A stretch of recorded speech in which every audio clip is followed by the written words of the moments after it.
Iranian nuclear talks are coming closer to their November 24th deadline. Russia has agreed to sell 8 nuclear reactors to the Middle Eastern country for peaceful use. For now, the Russians will help the Iranians build 2 nuclear power plants, while the rest of the reactors will reportedly be built at a later date. President Obama says he's reaching out to Iran to help in the fight against ISIS. Has nothing to do with Iran's nuclear program. Should the United States try to work with Iran to fight ISIS? Iran is not your ally. Iran is not your friend. Iran is your enemy. It's not your partner. Iran is committed to the destruction of Israel, just as the P5+1, the United States and the world powers are negotiating with Iran a nuclear agreement. The Ayatollah Khamenei, the ruler of Iran, calls for the annihilation of Israel. He just did that 4 days ago. He specified 9 ways and reasons by which Israel should be destroyed. He's participated in rallies and chants of death to America, death to Israel. This is not a friend, neither in the battle against ISIS, nor in the effort, the great effort that should be made to deprive them the capacity to make nuclear weapons. Don't fall for Iran's ruse. They are not your friend. There's about a week left to the deadline for the U.S.-Iran nuclear talks. Do you think the United States should agree to any concessions in order to make a deal with Iran? I want to be clear what has to be achieved. It's not merely preventing Iran from having nuclear weapons today. It's to prevent them, Bob, from having nuclear weapons tomorrow. That means that Iran should not be left with the residual capacity to enrich uranium that you need for an atomic bomb, nor to have the long-range ballistic missiles, the ICBMs, intercontinental ballistic missiles, to launch them. Why is Khamenei developed? Why have they developed ballistic missiles? They don't need them to reach Israel. They need them to reach the United States. Now they're asking for the capacity to make, in very short order, the nuclear bombs to put on those missiles that can reach the United States. They should be deprived from having that capacity to make those weapons. And I think that's what's on the table. I think it's important to continue the sanctions. The alternative to a bad deal is not war. The alternative to a bad deal are more sanctions, tougher sanctions, that will make Iran dismantle its capacity to make nuclear bombs. Prime Minister, I would like to hear your characterization of how you think relations are now between the United States and Israel as you say this. I think the relationship between Israel and the United States is very, very strong. I mean, there's bipartisan support for Israel, which we appreciate. And not only that, I think support for Israel among the American people is at an all-time high. Because I think Americans, when they look around the Middle East and they see ISIS beheading Americans, they see the chants death to America in Tehran, they see the fluidity, that's an understatement, the fact that one state after another is collapsing, and they see this democratic state of Israel, admittedly a beleaguered democracy, but one that stands for American values of democracy, personal liberty, and free speech, and an organized society, and a high-tech society. People instinctively understand that Israel is America's best ally in the United States, in the Middle East, the best ally of the United States. And you know, in Israel, we think America is our best ally too. So there's a very, very strong bond there. And yes, we can have disagreements between governments. That happens in the best of families, but we are one family. Prime Minister, thank you so much for joining us. Thank you, Bob.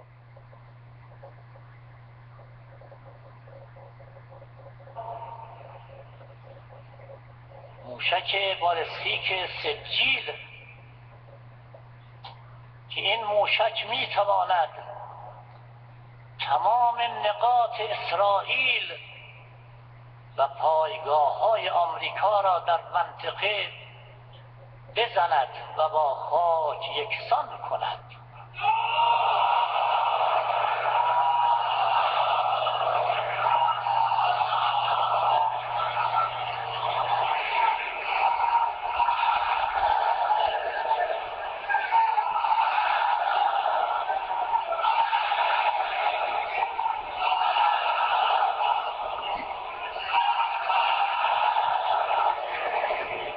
هیچ مرکزی از مراکز اتمی و موشکی اسرائیل از موشک‌های ایران در امان نیست و مراکز اتمی اسرائیل و مناطقی که موشک‌های خود را در آنجا مخفی کرده است در تیررس مستقیم موشک‌های پرقدرت و پرسرعت و مهیب ایرانی است. سقف آهنین اسرائیل هم قابلیت دفاع در برابر این موشک‌ها را ندارد. خدا را شکر چقدر به برکت انقلاب عزت نصیب این ایران شده. این موشک‌ها لحظاتی پس از پرتاب از جو زمین خارج می شوند و با سرعت غیر قابل تصور در حدود 16 برابر سرعت صوت به سوی هدف ادامه مسیر می دهند که هیچ قدرت دفاعی توان دیدن آنها را ندارد تا چه رسد به انهدام آنها. البته این را هم بگویم تمام این ابزار را که ما داریم فقط برای دفاع است و بس. ابزار دفاعی است، بازدارندگی هدف است. دفاع هم که حق مسلم نه هر کشور بلکه حق مسلم هر انسانی است. اگر اسرائیل روزی دیوانه شود و فکر تجاوز به ایران را در سر بپروراند با موشک‌های بالستیک سجیل که توان برد 2000 کیلومتر را دارند، در حالی که توجه دارید فاصله ما با اسرائیل 1200 کیلومتره، اینها تا 2000 میتونن برد داشته باشند. اگر چنین فکر غلطی در مغز اسرائیل به وجود بیاد که به ایران بخواد روزی حمله کند، همون قسم که مقام معظم رهبری فرمودند تل‌آویو و حیفا را با خاک یکسان خواهیم کرد.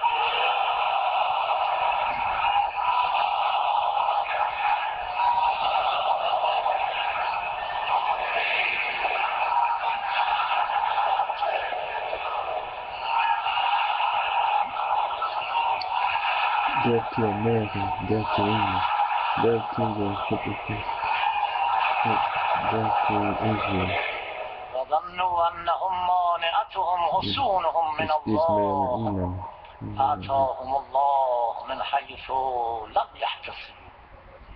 بنابراین با زبان تهدید و زور با کشوری قوی چون ایران کاری بس احمقانه است. هیچ راهی برای طرف مقابل جز مذاکره منطقی در فضای احترام وجود ندارد و ایران حتی یک قدم از توسعه و غنیسازی اورانیوم عقب نشینی نخواهد کرد و از حق مسلم خود در مورد انرژی هسته‌ای صرف نظر نخواهد نمود.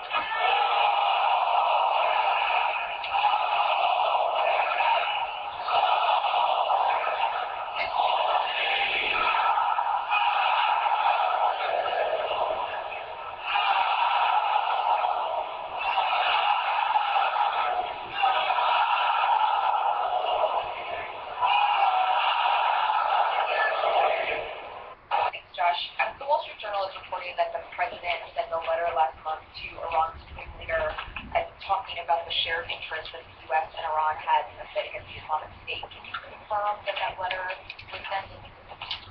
I'm not in a position to discuss private correspondence between the president and any world leader. چند جمله با آقای اوباما هم به جای نامه‌نگاری حسن نیت خودش را در عمل نشان دهد، نه اینکه هنوز مرکب نامه‌اش خشک نشده دستور تمدید وضعیت اضطراری ایران را صادر کند. خیلی عجیبه. آمریکا می‌داند که حتی در مقابله با داعش هم نمی‌تواند قدرت ایران را نادیده بگیرد. اوباما میگوید با اعمال تحریم ایران را سر میز مذاکره آورده ایم. نه، اشتباه کردیم. ایران حاضر به مذاکره شد تا به شما بفهماند و به دنیا بفهماند که شما دروغ میگید. اوباما و کری میگوید عدم توافق بهتر از توافق بد است. ما هم میگوییم همینطوره. ما هم میگوییم عدم توافق بهتر از پذیرش زور، پلدری و تحمل پیشنهادهای ظالمانه آمریکاست.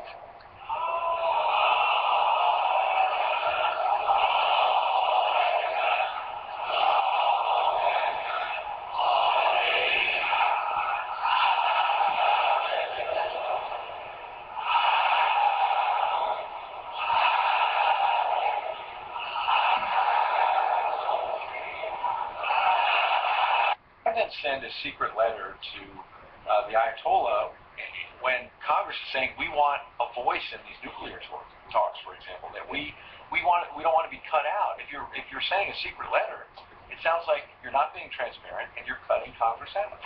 I recognize that it may sound that way, but the fact of the matter is there are also secret conversations between the administration and Congress about our negotiating strategy with Iran. I'm not going to detail those secret conversations either, but I am in a position to tell you that senior administration officials have been and continue to be in very close touch with relevant members of Congress about the progress that we're making on these P5+1 talks.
Oh man,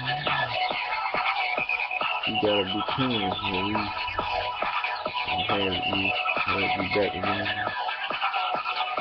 Shalom, shalom, shalom, shalom, shalom, shalom, shalom, shalom, shalom, shalom.